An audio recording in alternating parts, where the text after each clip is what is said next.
Good evening. I'm Driti Atri, and tonight on Skyline, we will cover 8 news that shook the entire world. 8 news related to Iran, Israel, and the US war. Well, it all started how Mr. Netanyahu, he reportedly sold Washington the idea that Iran was weak and vulnerable. Why the Strait of Hormuz? It is more dangerous than missiles themselves. The mystery behind the US F-35 emergency near Hormuz, Trump, uranium politics, and growing Russia-China angle, and so on.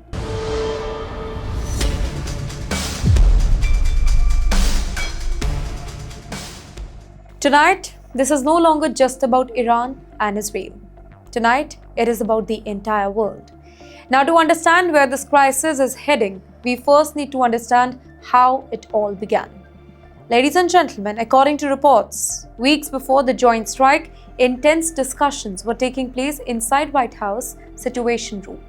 Now, these discussions, they were not just military, they were ideological, they were strategic, they were historical. For years, Mr. Netanyahu, he has built his political identity around one central argument. Iran represents the greatest long-term threat to Israel's survival here. From speeches at the United Nations to private intelligence briefing, he continuously argued that Tehran's nuclear ambitions and regional proxy network could eventually alter the balance of power in the Middle East permanently. But after years of warning, something changed. Reports suggest Mr. Netanyahu believed that Iran had entered a moment of vulnerability. Economic sanctions had weakened the Iranian economy. In fact, domestic unrest inside Iran had increased periodically. In fact, some Iranian proxy groups had suffered military pressure, and Tehran appeared very diplomatically isolated in several Western capitals. Now, this reportedly created a new strategic argument inside Washington. If Iran was already weakened internally, perhaps coordinated military pressure, it could destabilize the regime further. Well, that is where the phrase regime change becomes important, because regime change is not simply about military victory. It means altering the political structure of an entire nation. And history shows us something very, very important about regime change wars, right? They are rarely predictable. If you remember, America believed Iraq would transition into a stable democracy after Saddam Hussein, right? Instead, look what happened. Iraq descended into insurgency and sectarian conflict. Libya, after Gaddafi, became fragmented and unstable. Afghanistan, that country became America's longest war. And that is why critics are now asking whether Washington repeated a very familiar strategic mistake or not, confusing military superiority with political control. Here, Netanyahu now insists that he never guaranteed victory. In fact, in his CBS interview, he argued uncertainty was always acknowledged. But strategically, if we see that distinction, that matters less than people think. Because once military actions begin, expectations shape policy. And perhaps the biggest expectation of all was this, that Iran would struggle to retaliate effectively. Now, that particular assumption, it may have now be collapsing. Now, let's hop on to the second segment tonight. Most people think wars are won through military strength alone, right? But modern geopolitics, that works differently. Sometimes geography itself becomes a weapon, and no geography is more important right now than Strait of Hormuz. Look at the map very carefully. Hormuz is only 33 kilometers wide at its narrowest navigable point. Yet, through its tiny corridor flows the energy lifeline of the entire world. Oil exports from Saudi Arabia, Iraq, Kuwait, the UAE and other Gulf producers move through it every single day. Liquefied natural gas shipments from Qatar also passes through this route only. So that means Hormuz is not just a regional choke point. It is one of the most strategically important maritime corridors on the planet Earth. Here, Iran understands this deeply. Tehran knows it cannot compete with America in terms of aircraft carriers or stealth bombers, right? But it also knows something else. Global markets are psychologically fragile. You do not need to fully block Hormuz permanently to create chaos. Even the threat of disruption, it is enough to send oil prices soaring. Insurance costs for shipping companies rise instantly. In fact, energy traders panic, governments begin preparing emergency reserves. And this is where Iran's strategy becomes intellectually important. Iran's real power is asymmetric leverage. It uses uncertainty as a strategic instrument here. Small naval boats, drone swarms, missile threat, maritime warnings, information warfare. All of these tools create pressure disproportionately to their actual military cost. Reports now suggest some Western officials initially believed Iran's military infrastructure would be weakened enough after the strike that Hormuz threats would become manageable. But instead, Iran continued spiraling escalation capacity. Now that changed the whole strategic equation because suddenly the conflict it stopped looking like a contained military campaign and started resembling a global economic shock. And then came F-35 incident. One of the most fascinating aspects of this whole conflict is how quickly information itself becomes a battlefield. Hopping on to the third segment, here is when reports emerged that the US F-35 stealth fighters, they transmitted swag code 7700 near Hormuz. Global attention exploded instantly. Now if we talk about F-35, it is not just another aircraft. It is considered one of America's most advanced military assets, designed around stealth, sensor fusion, and network-centric warfare. So when tracking system showed the aircraft declaring an emergency right before turning towards UAE and disappearing from the public transponder visibility, speculation spread immediately. In the meantime, Iranian state-linked media rapidly suggest the aircraft had been shot down. So let me tell you here, no evidence was emerged to confirm this. No debris, no satellite images, no Pentagon confirmation. Here, military analysts, they later suggested that the emergency could have resulted from technical malfunction, fuel issue, or onboard system failure. But if we see strategically, the truth, it almost becomes secondary because in modern warfare, perception creates strategic effort right before facts arrive. Financial markets react instantly. Social media amplifies uncertainty here. Public fear spreads globally within minutes. And this is one reason modern conflicts are more unstable than previous generation wars, right? During the Cold War, governments controlled information flow more tightly. But today, every radar moment, it becomes vital speculation. Every blurry video, it becomes a geopolitical narrative. Here, Iran understands this whole environment extremely well. Iran does not necessarily need to defeat America militarily in a very conventional sense, because it cannot. It also needs to create enough uncertainty to raise the cost of confrontation politically and economically. And you know what? That uncertainty is now spreading far beyond the Gulf. Now, here comes the fourth and the most important segment of all. At the center of all of this crisis lies another dangerous issue. How it all started. Uranium enrichment.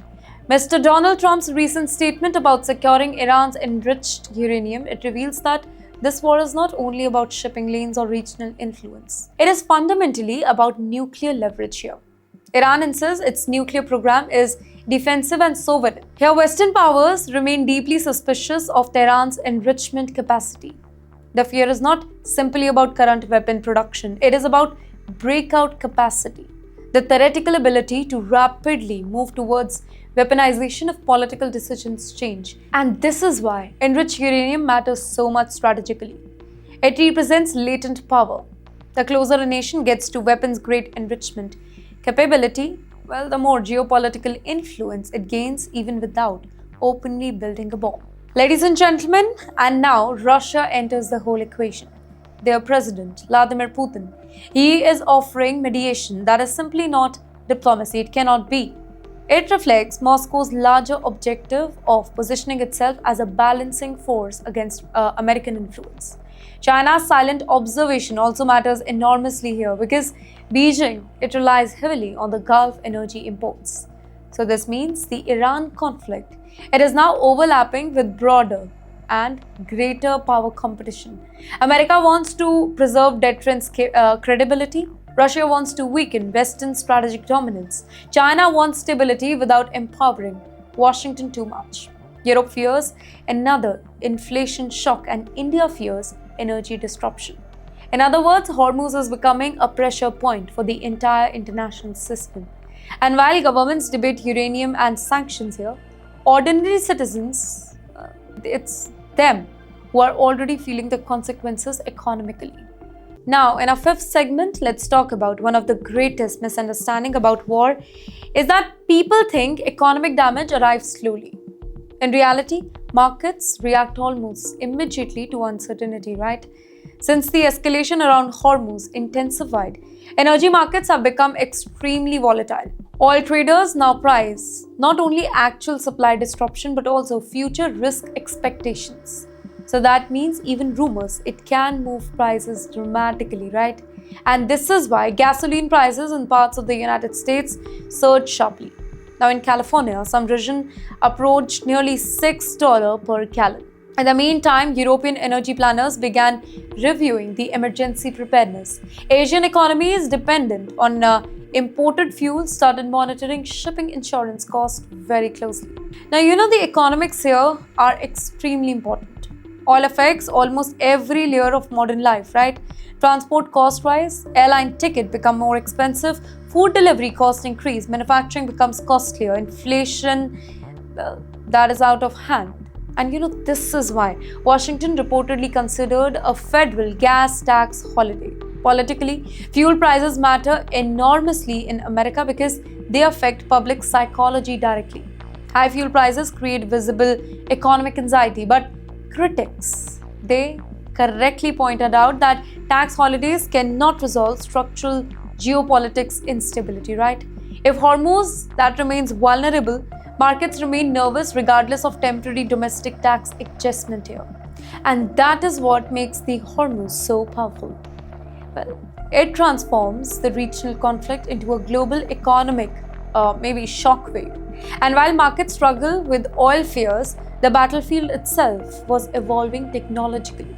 Now let's hop on to the sixth segment here. The reported Hezbollah drone strike footage against on Iron Dome position reveals something intellectually important about modern warfare here. Technology is democratizing destructive capability here. If we see traditionally, advanced military dominance belonged to wealthy states with very sophisticated air force and very expensive missile system, right? But drones, they are changing that equation. Cheap FPV drones, they can now threaten multi-million-dollar defense infrastructure. And this creates a severe strategic dilemma. In fact, systems like the famous Iron Dome, they were designed primarily around intercepting rockets and missiles with predictable trajectories. Low-cost drones flying unpredictably at low altitude, that creates entirely difficult tactical challenges here. Now, this is part of a broader global military transformation already visible in conflicts like Ukraine. Small autonomous or semi-autonomous systems, they are reshaping the battlefield economics. In fact, offense is being cheaper, defense is becoming more expensive. Now for Israel, this is particularly significant because its security doctrine relies heavily on technological superiority and layered missile defense. But strangely, there was a video in which Hezbollah fighters, they are seen directly damaging the famous Iron Dome. Can you imagine Hezbollah versus the Iron Dome? If adversaries increasingly exploit drones tactics, the most benefit balance changes dramatically here. Psychologically, even symbolic drone penetration, that matters. They create public fear. They challenge deterrence narrative. They force the military planners to reconsider assumption. And this brings us back to the larger theme of the war itself. Almost every major assumption from the beginning of the conflict is now being stress tested. In the next section, I have a question for you. Why Saudi Arabia is becoming more and more nervous? Perhaps the clearest sign that the conflict is becoming strategically unpredictable is Saudi Arabia's shifting posture here. Initially, if you remember, several Gulf states quietly supported stronger pressure against Iran. Many Arab governments have long viewed Tehran's regional influence with a lot of suspicion here. But once direct escalation intensified, the calculations that changed rapidly. Reports suggesting Saudi's hesitation regarding Trump's Project Freedom operation, well, they are geographically and geopolitically revealing. Riyadh reportedly feared that the strategy lacked clear long-term planning and risked uncontrolled escalation. And you know why this matters so much? Because Saudi Arabia understands vulnerability better than most of the countries in that region. The 2019 Upquick oil facility attack demonstrated how exposed Gulf infrastructure it can be even against the limited strikes here. So if Iran chooses to retaliate asymmetrically against the Gulf infrastructure, the economic consequences, it could be enormous. This explains why Gulf states increasingly prioritize stability over escalation. In fact, the reported strike near Fujairah, where Indian workers were reportedly injured, reinforced this fear. In fact, Gulf economies depend heavily on investors' confidence, energy export, and uninterrupted maritime trade. So any interception of regional instability, it threatens all three simultaneously. And this is why Saudi Arabia reportedly pushed harder for diplomacy and supported mediation efforts. Riyadh understands a crucial strategic truth here. Once regional war begins affecting the oil infrastructure directly, nobody in the Gulf remains insulated from the consequences here. And now, after months of escalation, the region may be entering into the most dangerous phase yet: strategical ambiguity. Perhaps the most important lesson from the conflict is that modern wars are increasingly difficult to control once they begin.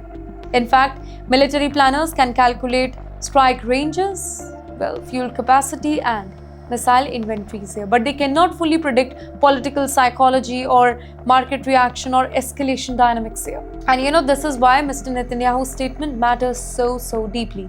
Nobody had perfect foresight. Now that sentence unintentionally captures the central reality of 21st century conflict.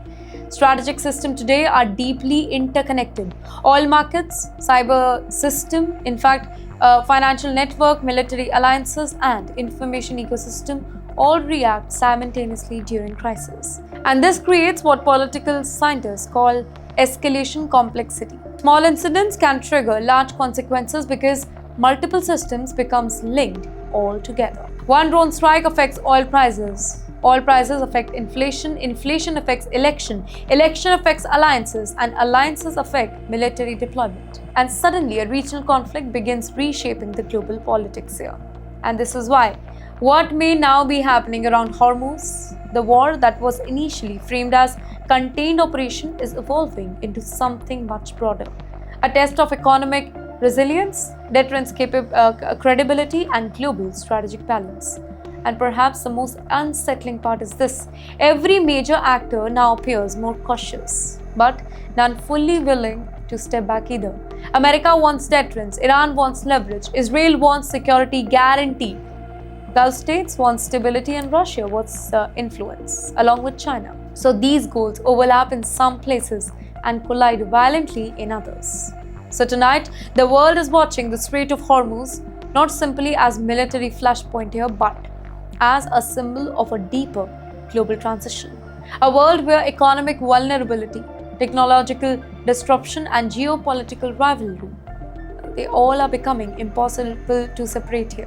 And until that reality changes, one question will continue haunting every capital, from Washington to Tehran. Did the world enter this war believing it understood the risk, only to discover the risk were far bigger than anybody ever imagined? This is Skyline. I'm Driti Atri, and this story is far from over.